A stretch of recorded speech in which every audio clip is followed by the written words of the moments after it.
All right, this is from the Victorious Christian Life, Victory Over Temptation.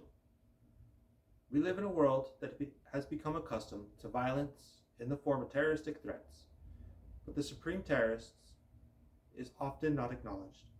His name is Satan, and he has been the author of destruction in many human lives. Be sober, be vigilant, because your adversary the devil walks about like a roaring lion, seeking who he may devour.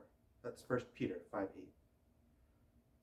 If we are to walk in victory given to us at the cross by Jesus Christ, we must first acknowledge the fact that there is indeed an enemy. One of his greatest tactics is to convince men that he is harmless or doesn't really exist at all. Those of us who have been overcome by cunning, baffling, and powerful strategies in the past must come to grips with the fact that it is truly the master deceiver rather than the substance or behavior that is to blame. Paul writes to believers in Ephesus, "Put on the whole armor of God, that you may be able to stand against the wiles of the devil. For we do not wrestle against flesh and blood, but against principalities, against powers, against the rulers of the darkness of this age, against spiritual hosts of wickedness in the heavenly places." That's Ephesians 6:11. To the believer in Jesus Christ, temptation is not a sin, but a call to battle. And we must accept it as just that. In the past, we have attempted all kinds of strategies to overcome temptation with little or no consistent success. We have been told to try harder, or to call someone when we are tempted. To be perfectly frank, when I want to sin, the last thing I want to do is call someone to talk me out of it. There must be a better way. There is. Jesus Christ said, "I am the way, the truth, the life." He has given us the victory already, and we must learn to walk in it. God allows you to face temptation so that you can see the idols of your heart. Temptation can be overcome when we allow God to change our heart by casting out the idols. The Apostle Paul assures us, "Walk in the Spirit, and you shall not fulfill the lust of the flesh." When we learn to do this, we will be more than conquerors through him who loved us. And so, temptation is several things. Temptation is by its very nature deception. Now, temptation is not a sin in itself. Even Jesus was tempted. And there's no way for us to avoid temptation. We cannot avoid it. There's no place to go or escape from temptation.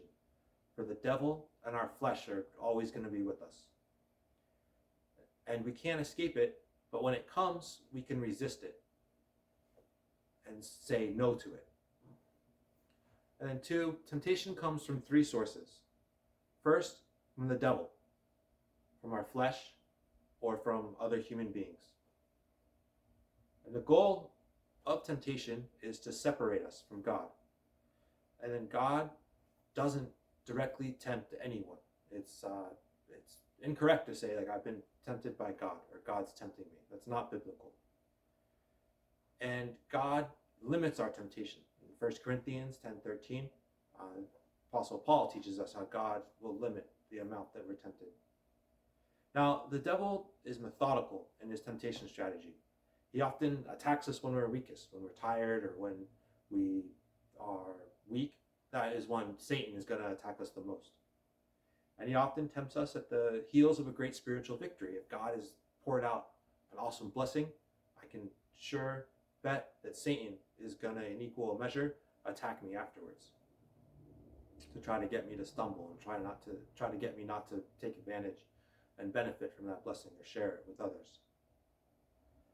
And the devil, he often tempts us in times of idleness, and he's tenacious and persistent. He's not going to stop with just one try at temptation. He's going to keep on going. And the devil leads us to doubt and then to deny God's goodness or wisdom. And so, key to resist having victory over temptation is to know his schemes, to trusting our reason. So that the devil has several different schemes that he uses to try to trip us up.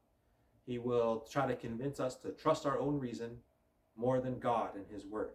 So that's why it's so important to stay in the Bible, to stay in the word, so that we're armed when those temptations come and when we think our reasoning is what it's all about, we can check ourselves with the word. We can check ourselves um, with other people that we trust. So we have to know his schemes, and trusting our reason is not, it's not good. Loving the praise of man more than the praise of God is going to trip us up as well. And then complaining instead of giving praise to God. When I'm tempted to complain, I try to think of things that I'm grateful for and try to remember the blessings that God has given me. And that's part of why I share with everybody the things that God has done in my life, and that I'm very good about journaling and taking note of the times that I've been blessed so that I can recall those and share them in a time of temptation. And additionally, his schemes are self-pity, the neglect of prayer, or depression, or fatalism. Like, oh, why does this always happen to me? Those are schemes of the devil. Or despair, like giving up, the idea of why do I bother to keep on trying to fight? It's all worthless. That despair comes from the devil, and it's him trying to tempt me. And then anger, having a short temper, that is also a temptation from the devil. And so the key to having victory over temptation is to know God's word, to be in the spirit, to practice prayer, and to know the schemes of the enemy, because knowing is half the battle. When I know the ways that the enemy is going to attack me, I am better equipped to fight them and to stay in the word and to stay growing with God.